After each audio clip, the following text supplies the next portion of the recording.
পরামর্শ চাই, একটি পরামর্শ চাই। আমি আমার বয়সে যতগুলো নির্বাচন দেখেছি, আমাদের এই ক্ষুদ্র জনগোষ্ঠীর এলাকায় একটি ভোট কেন্দ্র আছে, কিন্তু আমার এই বয়সে 91 নির্বাচন, 96 নির্বাচন, তারপরে 96-তে আরো একটি নির্বাচন ছিল 2001-এ, 2009-এ, এবং পরবর্তী যতগুলো নির্বাচন আমি দেখেছি, কিন্তু কোনো এমপি প্রার্থী আমাদের এলাকায় ভোট চাইতে আসেননি। কিন্তু এবারকার নির্বাচনে আমি দেখলাম একজন সৎ, একজন যোগ্য, একজন জনদরদী, মানবদরদী এবং গরিব দুঃখী মানুষের বন্ধু একজন প্রার্থী আমাদের এলাকায় গতকালকে এসেছিল। এখন আপনাদের কাছে আমার প্রশ্ন, আমরা কোন প্রার্থীকে ভোট দিতে পারি, যিনি আমাদের এই ক্ষুদ্র জনগোষ্ঠী এলাকায় ছোট্ট একটি ভোট কেন্দ্র এবং জনসংখ্যা, এখানে আমাদের এই পটুয়াখালী 3 আসনে যে কয়টা ভোট কেন্দ্র আছে, আমার মনে হয় সবচেয়ে ছোট ভোট কেন্দ্র এবং জনসংখ্যা কম। যেহেতু আমরা তো নদীবাংতি এলাকায় বসবাস করতেছি, এই নদীবাংতি এলাকায় জনসাধারণ বিভিন্ন জায়গায় বাড়িঘর করে থাকতেছে বা শহরে থাকতেছে, করবে কি, বাড়ি নাই, ঘর নাই, যার জন্য তারা বিভিন্ন জায়গায় ঘরবাড়ি করে থাকতেছে।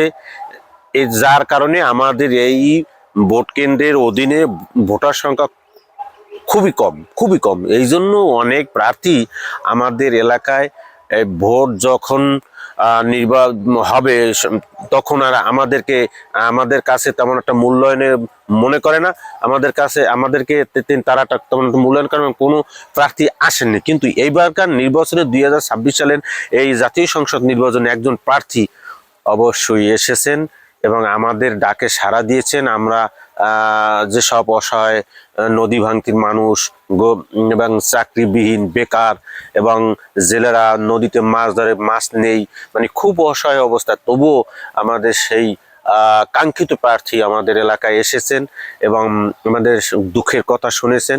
আমরা কি কষ্টে আছি, কষ্টের কথা শুনেছেন। আমরা কি বেদনায় ভুগতেছি, সে বেদনার কথা শুনছেন। আমরা কি যন্ত্রণার ভুগতেছি, সেই যন্ত্রণার কথা শুনেছেন। এখন আপনাদের কাছে আমি আবারও প্রশ্ন করলাম, আপনাদের কাছে, যে আমরা কাকে ভোট দিব। আমাদের এই আসনে এবার 4 জন প্রার্থী, ঘোড়া,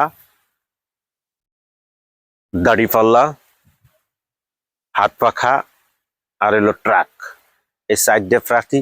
কিন্তু আমি আপনাদের কাছে বলবো না যে কোন প্রার্থী আসছে। এখন আপনাদের কাছে আমার প্রশ্ন থাকবে যে যেই প্রার্থী আসছে সেই প্রার্থী কি আমরা কি ভোট দিতে পারি, দল বল নির্বিশেষে?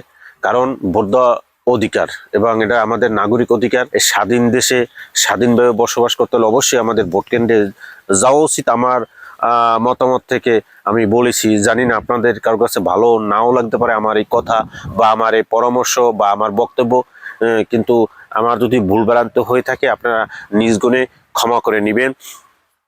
আর আপনাদের কাছে আবারও প্রশ্ন করছি, আমরা কি আসলে যে প্রার্থী আমাদের দুঃখে কষ্টে শেয়ার করছেন এবং এখানে ভোট প্রার্থনার জন্য আসছেন, আমরা কি তাকে ভোট দিতে পারি? এই প্রশ্ন রেখে আমি শেষ করছি। ভালো থাকবেন, সুস্থ থাকবেন। আল্লাহ হাফেজ।